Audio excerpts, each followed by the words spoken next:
Então, seguimos com a pauta, Roger? Isso. Tem como colocar rapidamente aí? Você só verbaliza? Tá bem. Boa 4h30, tarde, então, Denise. a roda de conversa tem um tempo delimitado de 2 a 3 minutos para cada participante expressar suas reflexões em diferentes rodadas. Perguntas pendentes. Sérgio, tem alguma pergunta pendente da reunião anterior? Não. Não ficou não. Nós fomos até o final do capítulo 1, né? E então não ficou não. Legal, mas é sempre bom você revalidar isso, mesmo não tendo. Então, hoje é a leitura do capítulo 2. Às 5h20 a gente encerra e entra os comentários da professora Thelma.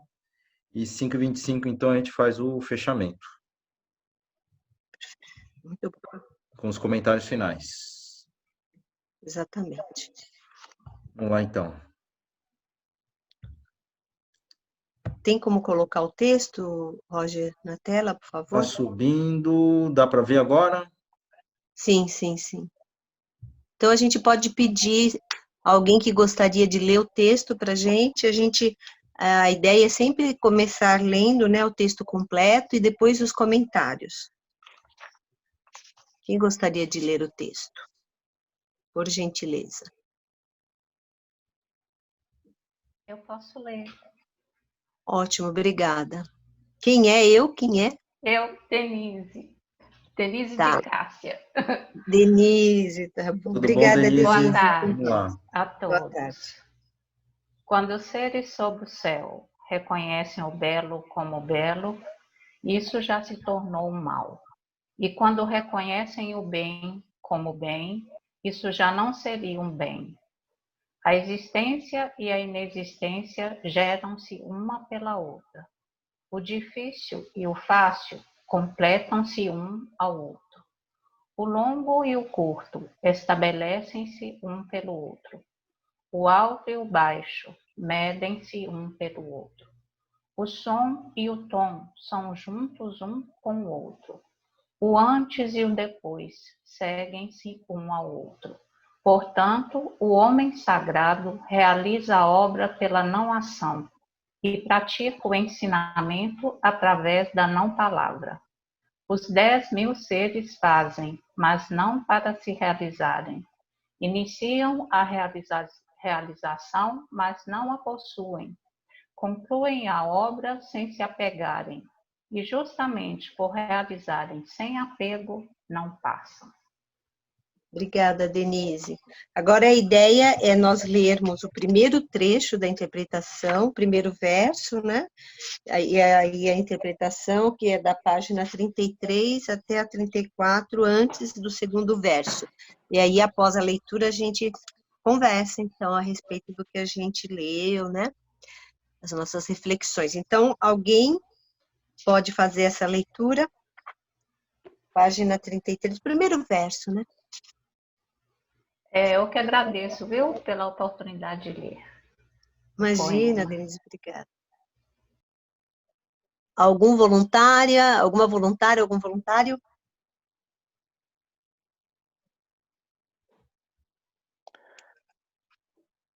Regina, eu vou começar. Bem, se alguém... Alguém se pronunciou aí? Eu posso Se ler? ninguém... Ah, sim, Beatriz. Pode, ótimo. Quem está falando, quem é a Beatriz? Sou eu, Regina. Então, a Beatriz, eu conheço sua voz, mas tem que se apresentar, porque tem gente que não conhece, não. Beatriz, seja bem-vinda. Pois não. Obrigado, Leia Beatriz. o primeiro verso até antes do segundo. Até esse padrão, né? Até aqui no padrão. Vai ter mais, final. vai ter mais um que parágrafo. tem mais coisa para baixo. Aí tá bom. a gente vai colocando, tá? Tá bom, então vou voltar Subir lá, lá. né? Tem que voltar. Prontinho. Tá, vamos lá. Quando os seres sobre o céu reconhecem o belo como belo, isso já se tornou um mal. E quando reconhece o bem como bem, isso já não seria um bem. Seres sobre o céu significa todos os seres, porque tudo que existe no mundo encontra-se sob o céu. Quando ações e formas são reconhecidas como belas e bondosas, torna-se o mal porque são classificadas conforme os modelos consensuais de belezas e bondade estabelecidas por uma comunidade. Trata-se, então, de atribuir um valor à situação e, como todo valor, decorre da comparação que se faz entre o fato analisado e padrões estéticos de comportamento adotados pela sociedade. O reconhecimento torna-se uma expressão do próprio ego de quem o afirma. Os versos falam da conceituação mecânica e artificial que leva aos julgamentos relativos, porque as pessoas possuem gostos e opiniões diferentes. Valores desenvolvidos pelo senso comum formam o padrão de pensamentos e comportamentos seguidos pelos indivíduos de um grupo social. Mas esse conjunto de ideias reflete-se também de volta no grupo e forma o padrão do ego de cada pessoa, de acordo com seu temperamento e suas experiências de vida. Por isso, cada indivíduo constrói sua própria escala de valores interiores, o que irá representar sua identidade pessoal, intimamente relacionada à cultura que sustenta suas convicções. Este será seu parâmetro de vida na interação com o mundo, dependendo então do que seja seu paradigma. Por exemplo, de beleza e bondade, ele reconhecerá imagens e gestos como bonitos e feios, bondosos ou não, seguindo este padrão. Entretanto, o valor interior não é a verdadeira consciência da pessoa. Aquela que nasce diretamente da consciência universal, e sim sua consciência do ego em permanente transformação. Valores são linguagens do mundo manifestado, características pessoais que se expressam através dos temperamentos, vícios, costumes e impulsos de cada ser, e mudam conforme os diferentes fatores externos surgem em sua vida, como, por exemplo, a moda, onde o que é bonito hoje torna-se feio amanhã. Esses valores distorcem a verdadeira compreensão e a pessoa começa a ver o mundo de maneira ilusória. Este é o sentido do belo que se torna o mal, e do bem que não seria um bem. As expressões da consciência universal, ao contrário, surgem da contemplação que se faz do mundo a partir da profunda quietude interior, onde não habitam valores do ego, e isso leva a pessoa a enxergar as belezas e as bondades do mundo como elas de fato são em sua essência, sem interferência de interesses individuais. Ok. Muito bom. Obrigada, Beatriz. De nada. A ideia agora é as pessoas se manifestarem em relação a isso que acabamos, né, a isso que a Beatriz acabou de ler, né, também o que a Denise também tinha lido, né, o verso como um todo e esse pedacinho. Bom, então a gente aguarda que vocês se manifestem, o que ficou para vocês dessa leitura.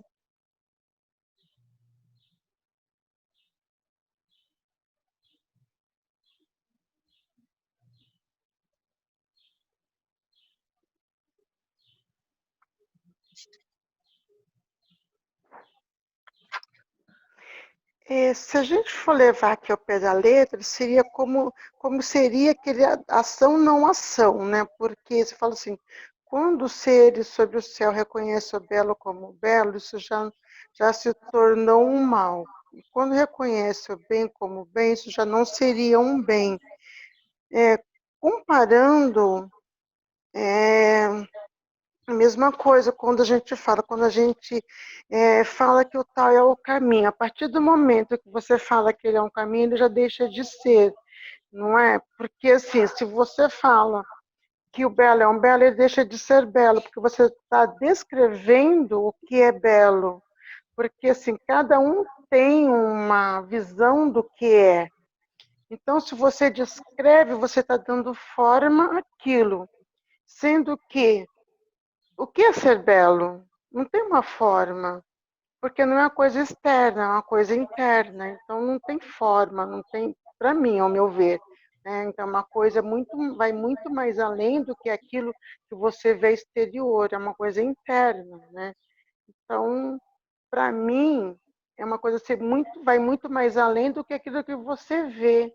Não é uma coisa que tem forma, não tem uma coisa que você traça e é aquilo, é fechado, aquela imagem simples, é aquilo sempre. Então, eu vejo dessa forma, né? Se você descreve, aquilo deixa de ser porque cada um vê de um jeito. Então, o que é belo para mim pode não ser para você, o que é bem para mim pode não ser. Então, depende muito da interpretação de cada um. Depende de cada ângulo, de uma visão. Então, é como se fosse o caminho, né? O caminho da verdade, da virtude. Então, você tem que ter um princípio, né? Um princípio único. Né? Então, o que é o belo? Belo, né? Para você traçar, então teria que ser uma coisa assim, universal. Né? E você não tem como descrever. É a minha opinião. Ok. Tem isso que você colocou e também, assim, uma vez que a gente estabelece uma coisa, ó, separa uma coisa, classifica alguma coisa como belo, a gente já está falando que outras coisas seriam o oposto, né? Seriam feias. Sim. E isso é uma coisa que, dependendo do contexto, isso muda, né? Então, é uma coisa Uhum. que a gente pode levar como regra. Aham. Como ele colocou aí, depende também o que a sociedade coloca como belo, como feio, né? Então a gente pega muito a opinião de fora, né? E quando ele fala assim, o bem como bem, a gente cria muito, a gente não tem uma visão pura, né? O que a gente vê quando a gente adjetiva, a gente está colocando as nossas barreiras, as nossas crenças e as nossas expectativas em cima daquilo. Então, a nossa visão não é pura, é ilusória, porque a gente colocou tudo isso junto. Então, vem essas questões e vem a questão também do que é um modelo da sociedade. Então, cada sociedade, o que é belo é de um jeito. Por exemplo, o que é belo no Japão pode não ser belo na China, que pode não ser belo aqui no Brasil. Então, tem muita influência, né? Então, acaba ficando muito miscigenado, muito até por isso ilusório, porque não é a realidade em si, né? Ela está muito junta com outras coisas, não é pura. E principalmente expectativa. A gente cria expectativa sobre o outro e a gente acaba adjetivando em cima dessas nossas expectativas.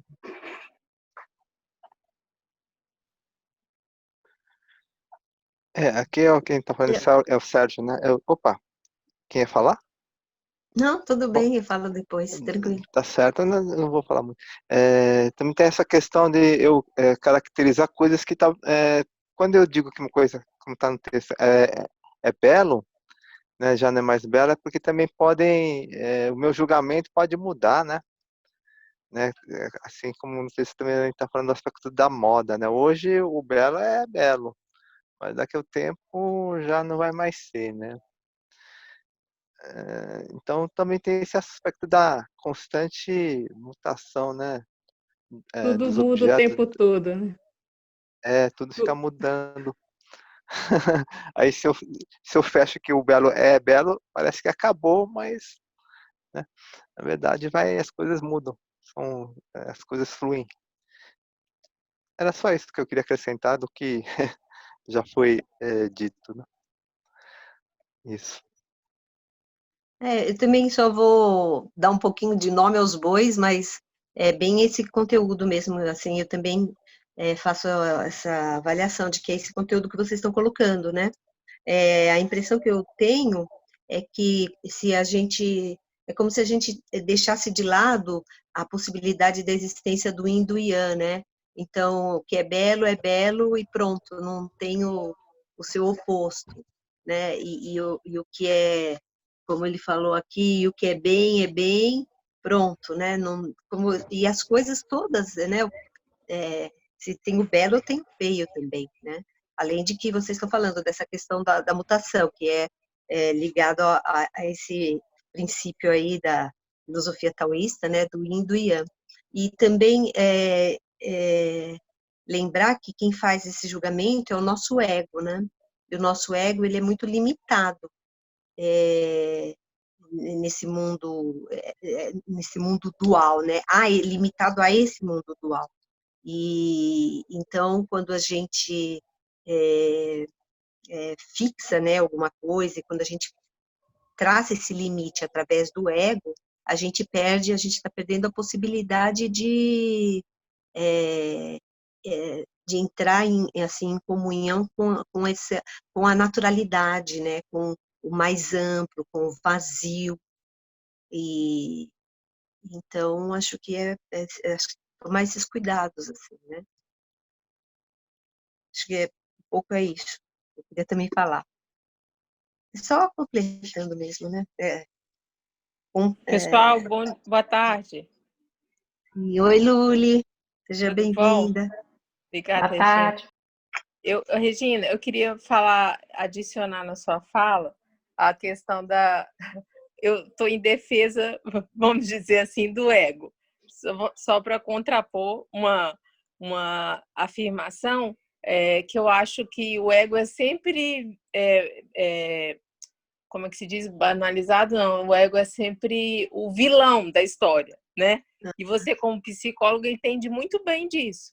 E aí eu acredito que a gente que está estudando o caminho e tentando colocar em práticas as teorias do Tao Te Ching, ou as teorias não, a sabedoria, né, do Tao Te Ching, eu acredito que o ego somos nós mesmos. Então, a gente é uma força que está a nosso favor, que tem que estar a nosso favor. Então, temos que adestrar o ego para que ele seja um instrumento de integração com o todo, né? Eu acredito que a gente pode encarar o ego. É muito importante esse nosso olhar sobre o ego, porque ele, na psicologia, né, ele é visto como uma coisa assim, infantil, é um processo que egóico, né, como eles chamam. Então, eu queria que você explicasse melhor, de acordo com a psicologia, como instrumentalizar o ego para que ele esteja a serviço do todo. Tá. É interessante, porque enquanto eu estava falando, me veio essa ideia, assim, de que o ego tem a sua utilidade, né? Mas eu falei assim, não vou falar sobre isso, e aí você vem e traz essa demanda, bem legal.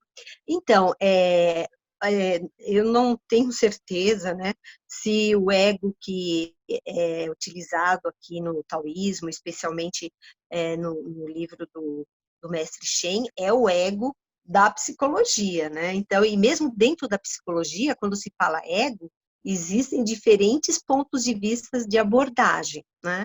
É a mesma coisa que falar, sei lá, assim, em termos de música, né, Luli, você que conhece tão bem, é a mesma coisa que falar que música sertaneja é tudo a mesma coisa. A gente sabe que não é, né? Assim, eu não conheço tanto, mas sei que existem diferentes estilos dentro da música sertaneja, que é um estilo. Então, ego também é a mesma coisa. Então, a gente fala ego, não existe isso, assim, o ego como uma única coisa. Dentro da psicologia, ainda mais psicologia e taoísmo, né? Bem, sim, o ego, assim, pensando numa estrutura, né, que auxilia a gente a estar se relacionando com o mundo, o ego é necessário, né? É necessário que a gente, e aí pensando mais no taoísmo, é necessário que a gente saiba o que é bom para a nossa saúde e o que não é, né? E quem faz isso? Quem ajuda a gente a discernir, né? O que é saudável, do que não é saudável, o que é num relacionamento, o que está contribuindo para o nosso, para a gente continuar no caminho que a gente escolheu e o que não está contribuindo. Então, o ego é realmente uma estrutura muito importante, né? É necessária. Agora, a questão é quando o ego ele está presente e domina o nosso ser o tempo todo. Então, fica... Porque essas categorias, né, que a gente estabelece para poder ser saudável, para poder seguir o caminho que nós escolhemos, quem faz isso é o ego. Agora, a questão é quando o ego ele determina tudo, né? Então, porque a gente sabe que o ego, no taoísmo, ele está no mundo manifestado, né? Então, ele é que vai, quando a gente fala que isso é saudável, isso não é, ele que está definindo. A proposta do taoísmo é que a gente faça o caminho do retorno, né? Então, que a gente saia desse mundo manifestado, em que o ego tem muita importância, muita mesmo, né? Mas que a gente possa deixar o ego, ele não é necessário para a gente ir para o mundo não manifestado, né? Para o vazio, né? Que a gente sempre fala, não é o vazio do Mas nada, né? Mas é o isso que eu estou falando, vazio da Regina. potencialidade. Oi? Regina, é isso que eu estou falando.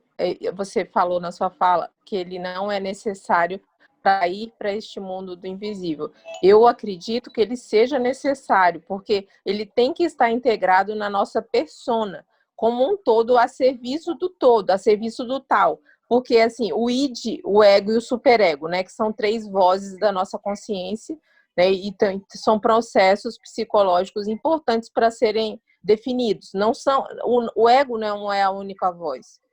Temos também o id, né, que é a nossa criança, e o nosso superego. Então, eles estão todos integrados. Então, geralmente, quando a gente lê nas falas do budismo, com tudo, quem não entende perfeitamente esse conceito se confunde e faz coisa errada, no sentido da interpretação.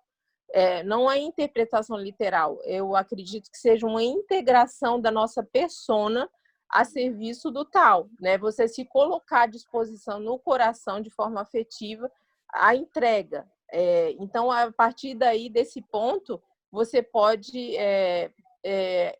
andar o passo a passo no caminho, né, na trilha. Eu penso assim, eu quero ver a sua visão a respeito disso, porque eu acho que é uma integração completa do ego. Inclusive, ele tem que estar no tal. No momento que a gente está encontrando Deus ou uma forma de manifestação divina, ele tem que estar totalmente... A gente tem que estar inteiro, tem que estar uno. Então, assim, não que o ego não seja necessário no caminho, a gente utiliza, né, o ego no sentido de definir, de trazer, como se fala, da gente categorizar as coisas, né? Então, o ego é necessário para isso, até para a gente, até para nos convencer de que nós estamos no caminho, de que agora é a hora de fazer meditação, por exemplo. É o ego que vai ajudar a gente a fazer isso, né? Agora, a partir do momento em que a gente está na meditação, nós temos que nos desapegar do ego, que o ego não vai contribuir para a gente ir para o estado do vazio. Né? A gente não pode, a gente não vai chegar no vazio através do ego. Ele até contribui em um determinado momento, né? Falando para você através, por exemplo, nós estamos aqui na leitura, né? Então quem está agindo agora é o ego está ajudando a gente muito, né? A fazer essas perguntas, tudo mais. A gente está agora, então ele ajuda a gente a falar assim, nossa, esse é o caminho mesmo, é isso que eu quero. Né? Você categorizar, então, o que você quer, o que você não quer, ele te ajuda. Agora, quando você vai fazer, por exemplo, meditação ou os treinos do Tai Chi Pai Lin, você tem que desapegar disso, para você ir ao encontro do vazio. Porque Entendi. é no vazio que a gente vai se integrar, inclusive em Yan, tá? Entendi, Regina. Obrigada. Imagina, Luli, super à disposição. Regina, eu só queria comentar, por exemplo, tem as obras. É Emília que está falando, gente. Obrigada, Emília. Então, eu só queria saber, por exemplo, tem muitas obras de artes que passam-se séculos e séculos e é uma unanimidade, todo mundo admira, né? Por exemplo, Capela Sistina, a Estátua de Davi, a Mona Lisa, está aí. Tem os pintores, escultores modernos, mas aqueles ainda continuam sendo muito cultuados como obra-prima, coisa mais bela, né? É unanimidade, né? São Isso grandes mesmo. obras que atravessam séculos também. Isso mesmo. Né? Tem muitas coisas modernas que, assim, de imediato, o povo pode não aceitar, mas com o passar do tempo, que nem aconteceu com o Picasso, né? No começo, ninguém entendia as obras dele, só depois que ele foi reconhecido como um grande pintor, né? Porque eu acho que depende muito mesmo do ego mesmo, né? Do modo como a gente enxerga as coisas, né? Então, no caso do Picasso, com o tempo que ele foi reconhecido como um grande pintor, porque no começo todo mundo achava que ele era louco, né? Sim.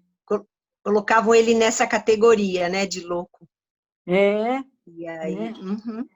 Salvador Dalí, meu Deus, quem que entende as obras dele, né?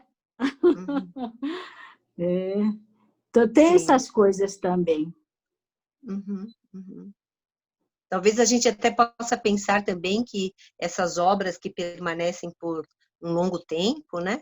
Talvez quem elaborou, quem criou, talvez tivesse algum contato assim com esse vazio interior, né? Que pudesse estar nas obras expressando, né? E tanto que quando a gente olha, a gente é tomado por isso. Com certeza, né? Pode ser. Nunca havia pensado nisso, mas me ocorre, pode ser, sim. Porque eu acho que tem que ter uma força maior, não assim, para fazer uma obra como Capela Sistina, meu Deus, né? Como que podia imaginar que o Michelangelo ficou até com problema de saúde e tudo, né? Por causa da pintura lá. Acho que talvez depois até pode até ajudar a gente a pensar, talvez tenha alguma coisa ligada com o Wu-Wei, né?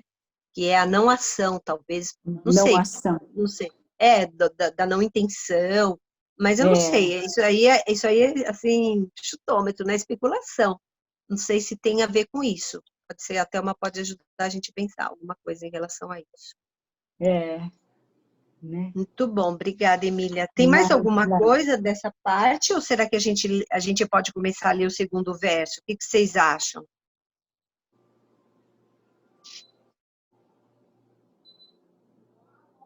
O segundo verso é meio longo, acho que poderia, talvez... Eu acho que dá, hein? Eu acho que dá, segundo verso. Acho que dá para ler. Quer ler, Sérgio? Eu leio, então. Tá. Obrigado pelo convite. Não, imagina, sei que você gosta. A existência e a inexistência geram-se uma pela outra. O difícil e o fácil completam-se um ao outro. O longo e o curto estabelecem-se um pelo outro. O alto e o baixo medem-se um pelo outro. O som e o tom são juntos um com o outro. O antes e o depois seguem-se um ao outro. A estrofe utiliza duplas de referências para demonstrar o processo de formação do raciocínio dual no mundo manifestado. As referências definem-se através do paralelo que se estabelece entre as polaridades, conforme suas categorias. Assim, Existência e inexistência, difícil e fácil, longo e curto, alto e baixo, som e tom, antes e depois, só existirão como conceitos se tiverem um contraponto para se tiver um contraponto para comparação. É preciso basear-se na existência para adquirir consciência da inexistência. E o mesmo acontece com seu inverso e com todas as categorias de duplas. Uma xícara que se quebra, por exemplo, deixa de existir como recipiente, e sua falta é percebida porque ela existia antes de se partir. A existência da xícara gerou sua inexistência.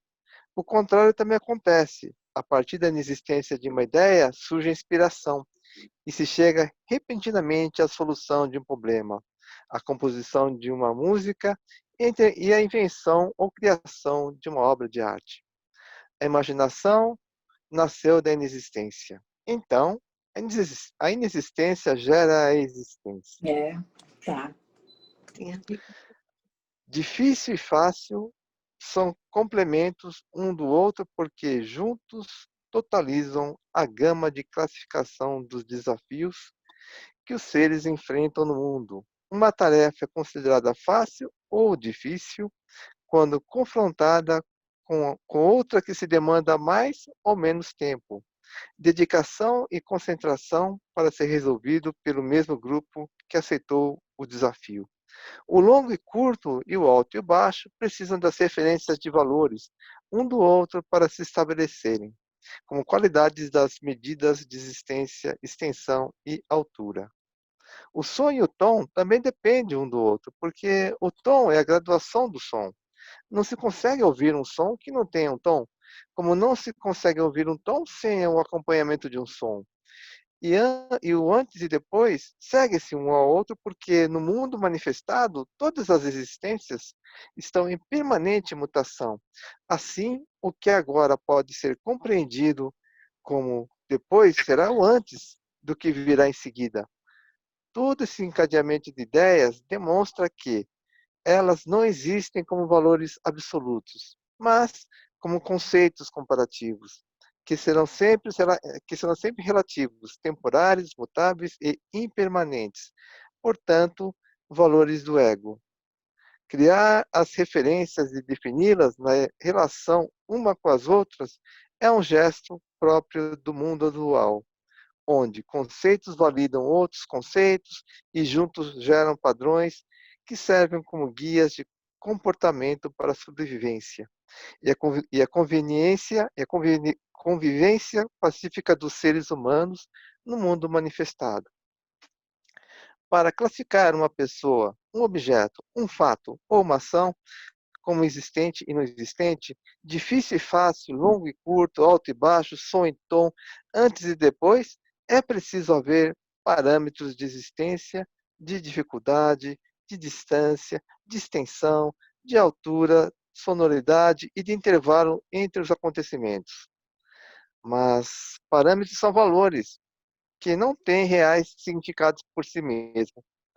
Por isso, um copo, por exemplo, se não for comparado a outro, usado como referência para definir suas características, será apenas um copo sem adjetivação, que tem a utilidade de levar líquido à boca.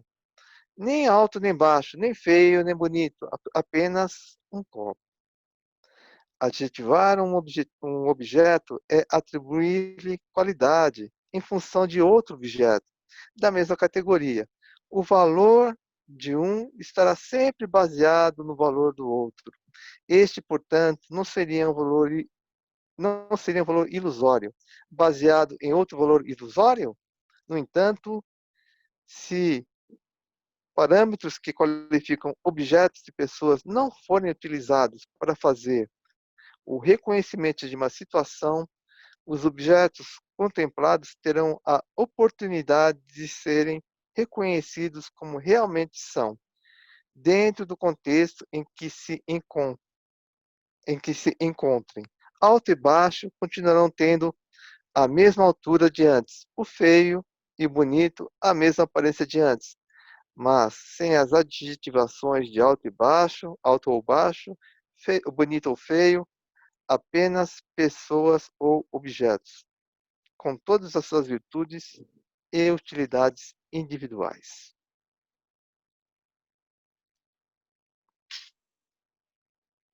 Muito bom. Obrigada, Sérgio. Imagina. Aberta Eu aí agradeço. para as apreciações.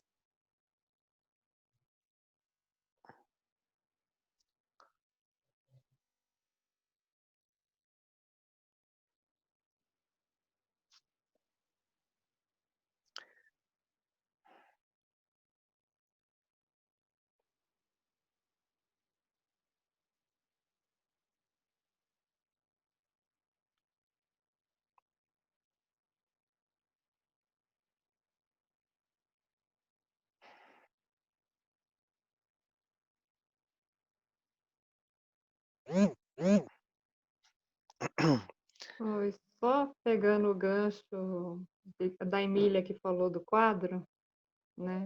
Ela falou que Quem está é de falando, por Castro. favor? É Samanta.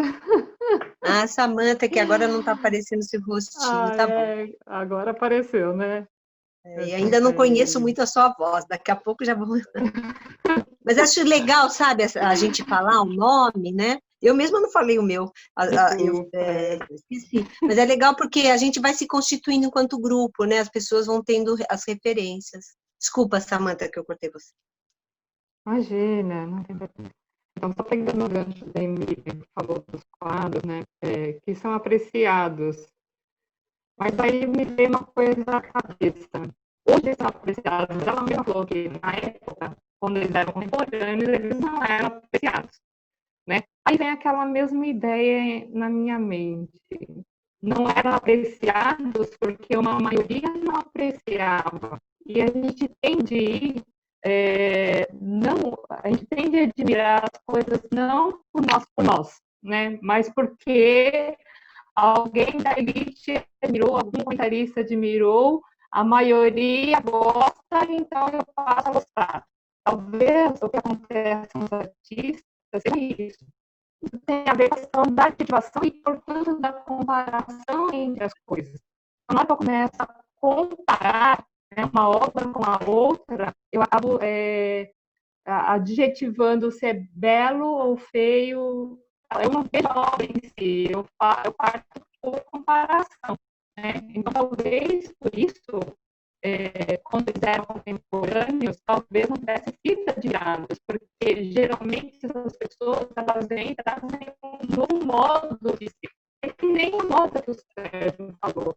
Né? De repente, se eu vier com uma roupa totalmente diferente do que está vigente na moda, vou achar que é feio. Então, cria um impacto.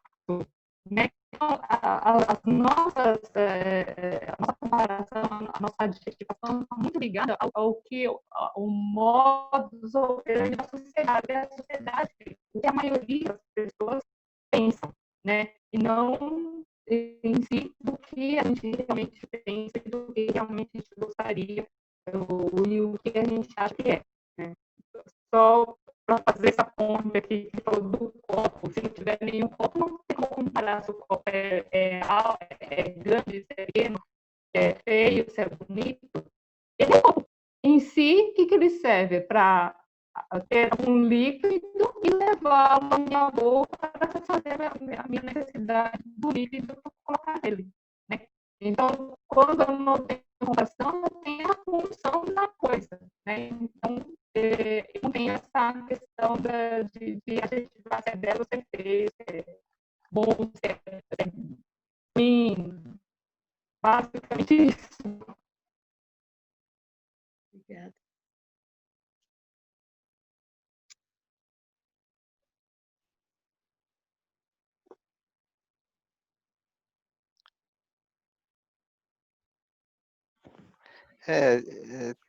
Vendo esses adjetivos aqui de oposição, né? Aparentemente, eu acho que não, é bem aparentemente, né? Mas isso me parece como o yin e o yang, né? Se substituir o difícil e o fácil pelo yin e o yang, né? É, tem esse aspecto de oposição, também tem um aspecto de complementação, né? O difícil não existe sem o fácil, Não, o difícil complementa o que é fácil, tem um aspecto de interdependência, um não existe sem o outro, e tem um aspecto de transformação também, né? Dentro do difícil tem uma semente do fácil, dentro do fácil tem uma semente do difícil, aí eles podem se transformar mutuamente, né? Assim, isso que você colocou por último aí da semente é o que está desenhado no símbolo do Tahiti, né? O Yang tem a semente do Yin e vice-versa. E a complementariedade aí que você colocou é interessante também, porque você aprende o que é doce porque você já experimentou o amargo.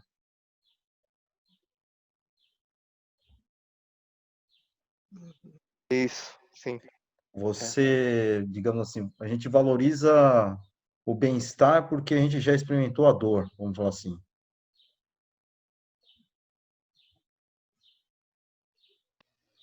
Sim, eu vou dizer de uma música que eu lembrei, se alguém conhecer aí, ela fala disso mesmo, né? Que é que é assim, não existiria som se não houvesse o silêncio, não haveria luz se não fosse a escuridão. E aí vai, quem sabe, né? Eu acho que esse poema me lembrou muito isso, a naturalidade da vida, e que eu acho que o Tai Chi, o pouco que eu pratico e estou aprendendo com vocês, vai trazendo isso, né? Da gente também não ficar lutando contra a realidade dessa natureza da vida, dessa dualidade, dessa bipolaridade.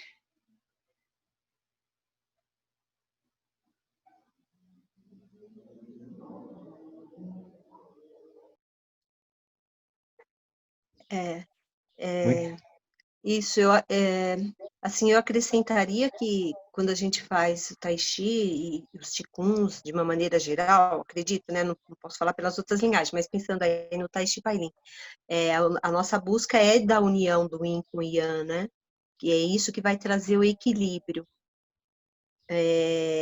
Concordo bastante. Agora, eu acho que o texto, ele está falando de que a gente às vezes deixa de apreciar a coisa pela coisa, né? Assim, por exemplo, como ele fala aqui, um copo pelo copo, né? A gente sempre busca a comparação, e aí vem muito essa questão também do ego que a Luli estava falando, né? Que ela estava trazendo. Às vezes é necessário, né? Porque, sei lá, vamos supor assim, você tem que tomar uma quantidade de um remédio, que é, ou usar numa receita, melhor falar, você vai usar numa receita uma xícara de chá de determinada substância, ou uma xícara de café. Então, tá, essa aqui tem que ser maior, essa tem que ser menor, né? Tudo bem, é importante a gente fazer isso, mas parece que o texto também está trazendo uma outra apreciação, uma outra proposta, que é também da gente ver a coisa pela coisa, né? Que é uma coisa difícil a gente fazer também, né? Sempre a gente tem essa visão mesmo dual, né, das coisas. Ou até como o Roger trouxe aí, né, o doce, o amargo, e a gente pode pensar nos 5 movimentos, né? O salgado, picante, o azedo, né? Enfim, a gente está sempre buscando essa comparação, e me parece que o texto está chamando a atenção também para que a gente tenha esse olhar para a coisa, pela coisa, independente de adjetivar, né? Rê, eu acho que tem muito a ver com a questão do coração vazio, né? Porque quando a gente está com o coração vazio, a gente vê a coisa como ela é, né? Sem adjetivar. Acho que tem a ver com isso que você está falando, né? Por isso a busca e a questão do ego, né? Da gente dominar na busca do coração vazio, que eu não consigo, que eu não não veja com tantos adjetivos, mas veja a coisa simplesmente como ela é, sem julgamentos e preconceitos e comparações. Acho que é por aí mesmo. Eulália falando. Eu também acredito, Eulália falando. Minha conexão não está muito boa hoje. Vocês estão me ouvindo? Sim, muito bem, Eulália. Eu estava ouvindo meio picotado, né? Tanto que eu até entrei mais tarde. Eu também entendo assim, que é a gente ver a coisa pela coisa. Não a coisa pelo um conceito que a gente já determinou. É como, vamos dizer assim, como se fosse um preconceito, né? A gente já cria, como se falou assim, do copo. Um copo é um copo. Mas se você conheceu muitos copos na sua vida, você já começa a selecionar quais são os copos que a sociedade, como a Samantha disse, determinou. Aí já tem aquilo que é determinado, algo além da coisa, não é só um copo. O copo deixa de ser um copo. Aí vem os adjetivos, é um copo de cristal, mas o que você vai pôr dentro? Será que a água que eu bebo num copo de cristal tem outro sabor do que um copo de requeijão? Né? Vamos pensar assim, será que o vinho que eu tomo numa taça é diferente do vinho que eu tomo numa xícara, por exemplo? Uma caneca? Né? Então, eu acho que é a coisa pela coisa. Se a gente passar isso daí, vamos imaginar, para as relações humanas. Por que existe tanto conflito entre os humanos? Justamente porque as pessoas não veem o humano como humano. Veem o humano pela roupa que ele veste, pela cor da pele dele, pelo cor do olho, pelo lugar, pela casa que ele mora. Então, porque aqui no texto, quer dizer, eu acho extremamente complexo, né? Mas ele usa assim muito assim, a existência e a inexistência geram-se uma pela outra. Aí depois ele diz, o difícil e o fácil complementam. Depois, o longo e o curto estabelecem. O alto e o baixo medem. Então, ele vai usando termos que um diferente do outro, né? O som e o tom já são juntos. Quer dizer, um depende do outro. E aí, em todos, quando ele chega aqui embaixo, o antes e o depois seguem-se um ao outro. Então, ele não usa assim, vamos colocar assim, os opostos simplesmente pelos opostos. Não. Ele faz uma interligação entre eles de forma diferente. Por isso que eu acho extremamente complexo entender, né, todos esses poemas. Mas eu acho que a gente vai indo. Eu estou bem devagarzinho, passo a passo. Estamos juntas, Eulália. Eu acho que deu horário para a professora Thelma, né, para a Thelma falar. O que você acha, Roger? Eu estou sem relógio aqui, mas... Já deu 5h19, a gente já pode convidar a Thelma. Tá. Oi, gente. Vou falar um pouquinho. Eu estava acompanhando aqui a nossa aula aqui, né? O nosso bate-papo. E é muito feliz, né? Porque a gente está falando aqui, né, sobre a questão de anular as polaridades. Né? Todos esses exemplos que foram dados aí, né? Belo e feio, bom e mal, né? De fácil e difícil que estão no texto, né? No poema do Lao Tzu, a gente está falando que o primeiro passo para você resgatar o caminho, né? O Shen fala isso, é anular essas polaridades. Elas existem, né? E elas fazem parte da vida, digamos assim, da própria existência, né? Então, a partir do momento que há a existência, né? Que a existência é gerada a partir da inexistência, você já está no mundo dual, né? Você está convivendo com as polaridades, né? Então, o que é difícil para a gente é entender que a gente está fazendo um julgamento. Quando a gente escolhe o magro ou o gordo, o belo ou o feio, né? Isso é um valor, né? Então, reside aí. E aí eu acho que é nesse momento, né? Quando o Shen vai falar do ego, que vocês estavam falando sobre o ego, né? E na visão nessa visão dessa linhagem taoísta, a gente não abandona o ego. O ego está presente, né? Ele faz parte da gente, porque o taoísmo ele trabalha com o mundano também, né? Nós estamos no mundo, né? Nós estamos entre o céu e a terra. Então a nossa existência faz parte o ego faz parte da nossa existência, né?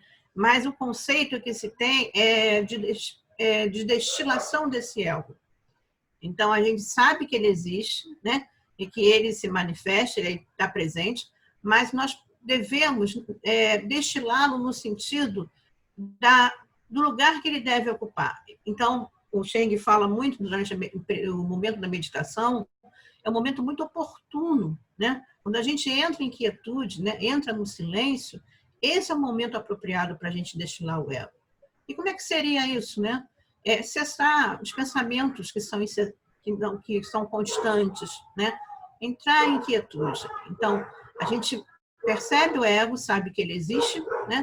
Mas que ele está ali. E naquele momento, né, que a gente está, por exemplo, na meditação, a gente ele está no lugar que ele deve ocupar. E ele tem um sentido na nossa vida. Tá? Então, o desapego, né? A palavra desapego, né? Fala do não apego ao ego, né? Então, o ego está ali, a gente passa pelo ego como a gente passa pela vida, né? Uma questão que é muito importante também, e eu ia deixar para a próxima aula, porque na próxima página é que ele vai falar sobre a não ação, né? E a não palavra, né? Então, o taoísmo fala, vamos agir, a gente não vai ficar parado, a gente tem um movimento. Esse movimento, ele não tem intenção, ele tem a naturalidade porque ele precisa ser feito. Então, você medita, mas você vive, você trabalha, você paga suas contas, você está no mundo, né? Então, isso é muito importante, né? Esse sentido prático da transformação. E muitas das vezes é aí que a gente percebe a nossa transformação. É atuando, né? É estando no mundo que a gente vê os nossos limites, nossas capacidades. Tá? O que é muito importante, em outro texto ele vai usar o exemplo da mão. Né?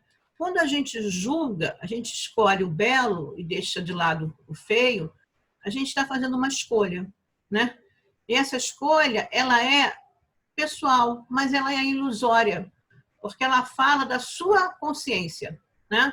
Então, quando você escolhe um anel para um dedo, você está deixando de lado os dedos restantes.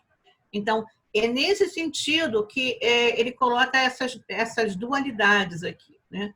Que a gente está fazendo o tempo todo escolhas, e que essas escolhas, a Regina tinha falado esse termo, né? Lá no início da conversa, é ilusória, né? Então, são escolhas que dão recorte do real, né? E, nesse sentido. Uma coisa que lá na primeira parte que também é importante, que eu anotei aqui, que eu queria falar para vocês, que é um conceito taoísta importante no texto, né? Talvez um conceito esse, junto com a não ação, seja o segundo conceito mais importante, é que a verdadeira consciência, e aí a gente vai entrar na questão do ego, é diferente da consciência do ego, porque a consciência do ego ela é individual. Eu não conheço psicologia, tá, Regina? Nem a Lili, né? Luli, né? Mas a verdadeira consciência, que é essa que a gente está em busca no caminho do Tao, seja através das práticas, como a Regina falou, do Tai Chi, ela nasce da consciência universal. Consciência universal é um termo muito importante dentro da visão taoísta, né? Todos nós estamos dentro dessa consciência universal. Tá? A questão é como a gente vê essa consciência universal, se é que a gente consegue enxergar essa consciência universal. Tá? Então, isso é muito importante. E aí eu volto lá, como o Cheng sempre falava, né, para a contemplação, que a gente falou na aula passada, né, no capítulo anterior. Né? Então, quietude interior, meditação, contemplar os seus atos, né? Porque quem está no caminho do Tao, né, que está se fazendo, ele está se conhecendo. Então, ele está percebendo quais são os passos que ele pode dar. Tá? E tem uma frase muito bonita, né, que está no texto, que ele diz, enxergar as belezas e bondades do mundo em sua essência. Né? E que aí nós começamos a falar, as pessoas começaram a falar. Então, a beleza e a bondade, encontrar as virtudes e as qualidades. Né? Você, quando age dessa maneira, você consegue entender o princípio da consciência universal que está dentro de si. Tá? Isso eu achei importante a gente colocar e seguir o caminho da naturalidade. Né? No taoísmo, a gente tem a simplicidade, né? Nós estamos falando de simplicidade aqui o tempo todo. Né? A naturalidade, o curso natural das coisas, né? E o conceito do coração-mente, que é a afetividade. A gente não pode esquecer da nossa afetividade. Né? Nós somos consciências que estamos ligadas por uma consciência universal. Tá? Mas tudo isso que foi dito aqui por vocês, né, está dentro dessa visão da consciência, porque nós nos unimos em torno da palavra, do conceito, de conceitos, né, que inspiram a todos nós. Né? É isso. Muito Tem bom. mais, tá? Eu vou deixar para a Lindo, próxima, Thelma, obrigada, próxima adorei. parte. Muito obrigada, Thelma. Tá? Excelente. Obrigada a Nossa, vocês. que legal. Obrigada. Que legal. A impressão que dá é que eu preciso ouvir o que você falou, mas ainda bem que fica gravado, mas umas duas, Regina, 3, 4 vezes. Com certeza. Mas é importante a gente estar fazendo esse trabalho aqui, né? Que é um trabalho de encontro de pessoas que estão muito tempo no caminho, né? Que tem essa trajetória, pessoas que entendem a vida pelo conceito do belo e da transformação do coração, né? Eu acho que é isso que a gente precisa ouvir, né? Isso é importante, né? Eu fico muito feliz de estar participando aqui com vocês, aprendendo muito também. Obrigada. Sim, a contribuição de todo, Claro. do grupo, né? Do grupo como um todo é muito importante, porque a gente sabe que na tradição taoísta a gente valoriza muito a questão dos estudos. Os estudos fazem parte, né? A gente tem os treinos, né, em que a gente cuida aí do nosso corpo físico, energético, mental, espiritual, e a gente tem os estudos acontecem através do ego, né? Então, o ego é muito importante, realmente ele tem aí o seu lugar, né? A questão é, nas práticas, a gente desapegar desse ego, né? Então, acho que a gente já está terminando, gente, eu vou só falar aqui umas palavrinhas finais, então lembrar que esse nosso encontro faz parte, né, do projeto Tai Chi Pai Lim para todas as pessoas, é esse momento em que a gente vai cuidar das nossas virtudes, né? Então, o Tao Te Ching, Caminho, o livro do Caminho e das Virtudes, né?